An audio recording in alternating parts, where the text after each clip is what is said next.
Hello there, I am Mr. Brass. I was watching the Non Sequitur show and I came across Kaitlin Chloe and I noticed how she went into anti-theism and made claims about religion. Now I, as the democratically elected asshole and noted destroyer of anti-theist happy fun times, I have decided to take it upon myself to evaluate her statement and debunk it. Here are some of her comments.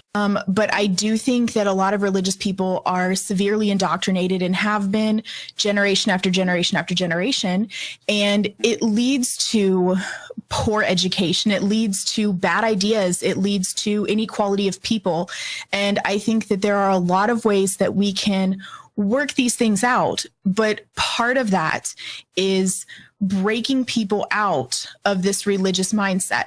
Now, with that out of the way, let's go into the statement about indoctrination. For one, the negativity of indoctrination has to be shown, not taken as axiomatic.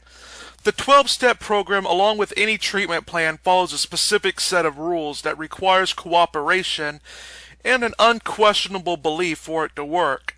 Casey, like a lot of her anti-theist counterparts, deal with unshakable axioms that without, their arguments and beliefs would collapse under. This will be a side rant, but I feel it's important to bring it to attention that religious indoctrination isn't the only type of indoctrination, as political indoctrination is just as real of a thing, and with the election of Donald Trump, it is all too common for me to see parents indoctrinate their kids to be one specific political party rather than letting them figure it out for themselves.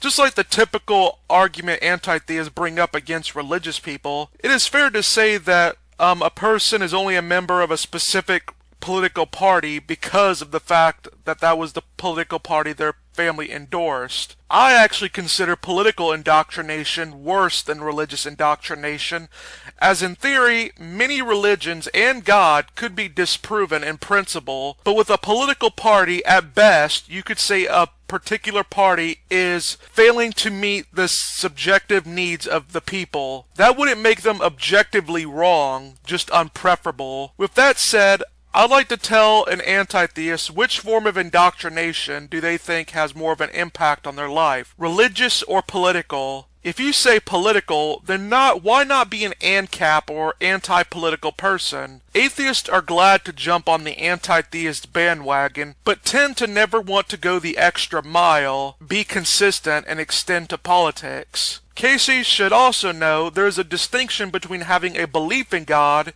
and having a belief in a particular religion. Having a belief in God in of itself isn't really something you can be indoctrinated with, as it appears to be natural, as the books Justin Barrett's Born Believers and Andrew Newberg's Why God Won't Go Away show. Religions like Christianity aren't indoctrinating kids with the belief in God, but rather they are informing them about a belief they already have. I always put it like this: belief in God doesn't have to be indoctrinated, but a belief in a particular religion often has to be. Also, if anything, the science, shows it is atheism that has to be forcefully put onto children, which papers like Being Human, Religion Bound to Believe by Pascal Boyer show. It takes hard cognitive work to maintain atheism, and thus it would take that to convince a child. Now on to the second statement. Does this indoctrination lead to lower education? I don't know how she would get that idea, as I see no correlation between religiosity and lower education. The effects of education on Americans' religious practices, beliefs, and affiliations by Philip Showalter show a different case. Christians with college degrees are more likely to attend church services on a weekly basis than who never have been to college.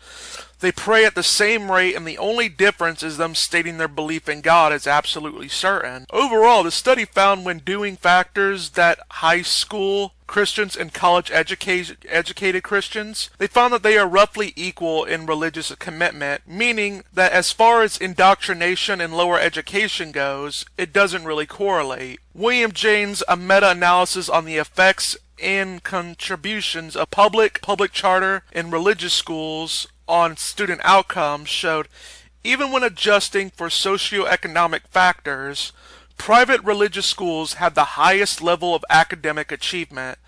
They also have fewer gangs, fewer drugs, and greater racial harmony than public schools.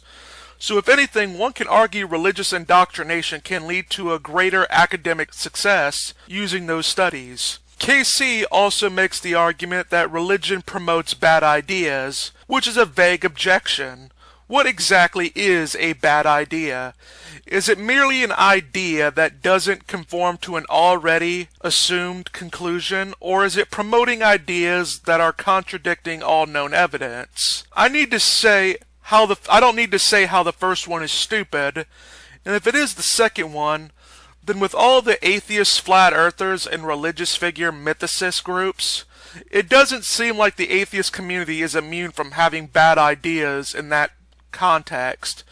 When you have atheist historians and philosophers pointing out all the BS that illiterate atheists pump out, I think it is a fair case to say that having an anti-theistic ideology will make you dumber in some areas. Lastly, in regard to inequality of people, I think one has to define that. One can be against same-sex marriage without being anti-gay people, as you can point out all the negatives of allowing it without saying anything bad about gay people, as people like Brendan O'Neill, who is an atheist, does. If you mean racism, well, yes, it is correlated among more religious people. Poverty, level of education, the environment are all factors that can't be ruled out, along with others. Also, intrinsic and extrinsic religiosity come into factor, and they produce different results when you do put them into place.